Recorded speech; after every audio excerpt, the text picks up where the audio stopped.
Sathyajothi films பிரம்மாண்ட தயாரிப்பில் தனுஷ் நடிக்கும் கேப்டன் மில்லர் வெற்றி நடை போடுகிறது உலகமெங்கும்.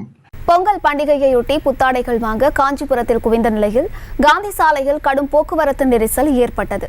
இதனால் வாகன ஓட்டிகள் சிரமத்திற்கு ஆளாகினர். இது குறித்தான மேலும் விவரங்களை கொடுப்பதற்காக செய்தியாளர் துரை வெங்கடேசன் இணைப்பில் இருக்கிறார். பேசலாம். துரை வெங்கடேசன், விவரங்கள். வணக்கம் அம்ருத். அதாவது பொங்கல் பண்டிகையானது நாளை தமிழகம் முழுவதும் கொண்டாடப்படுகிறது.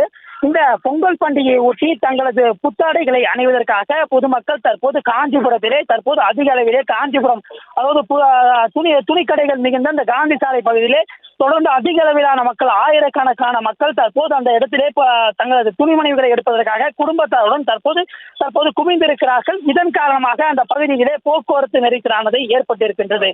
தொடர்ந்து அந்த பகுதியிலே தொடர்ந்து எதிரும் புதிருமாக செல்லக்கூடிய அந்த வாகனங்களால் போக்குவரத்தானது ஸ்தம்பிப்புகளுக்கு உள்ளாகி சுமார் 1 கிலோமீட்டர் தூரம் வரையே அந்த போக்குவரத்து நெரிசலானது ஏற்பட்டிருக்கின்றது. மேலும் குறிப்பாகவே சொல்ல வேண்டும் என்று சொன்னால், இந்த மாநகரினுடைய அந்த பிரதான சாலைகளை இணைக்கக்கூடிய அந்த குறுக்கு தெருக்களில் கூட தற்போது வாகனங்களானது அணிவடித்து அங்காங்கே போக்குவரத்து நெரிசலானது ஏற்பட்டிருப்பதன் காரணமாக தற்போது காஞ்சிபுரம் மாநகர் முழுவதுமே தற்போது போக்குவரத்து நெரிசலால் ஸ்தம்பிக்கப்பட்டிருக்கிறது. இந்த நிலையிலே தற்போது அங்கு பாதுகாப்பு பணியிலே 5க்கும் மேற்பட்ட காவல்துறையினர் ஈடுபட்டிருந்தாலும் கூட அங்கு எதிரும் புதிருமாக வரக்கூடிய அந்த வாகனங்களால் அந்த போக்குவரத்து ஸ்தம்பிப்பானது ஏற்பட்டிருக்கின்றது. மேலும் அந்த வழியாக செல்லக்கூடிய அந்த பேருந்துகள், அதே போன்று கார்கள் போன்ற 4 சக்கர வாகனங்கள் அதிக அளவில் சென்று வருவதன் காரணமாக அந்த பகுதியிலே போக்குவரத்து நெரிசலானது குறிப்பாகவே ஏற்பட்டிருக்கின்றது.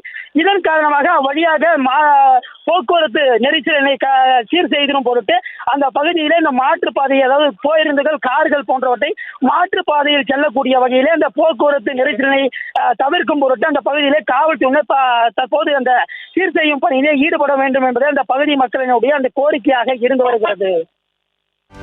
செய்திகளை உடனுக்குடனும் துல்லியமாகவும் தெரிந்து கொள்ள சப்ஸ்கிரைப் பண்ணுங்க.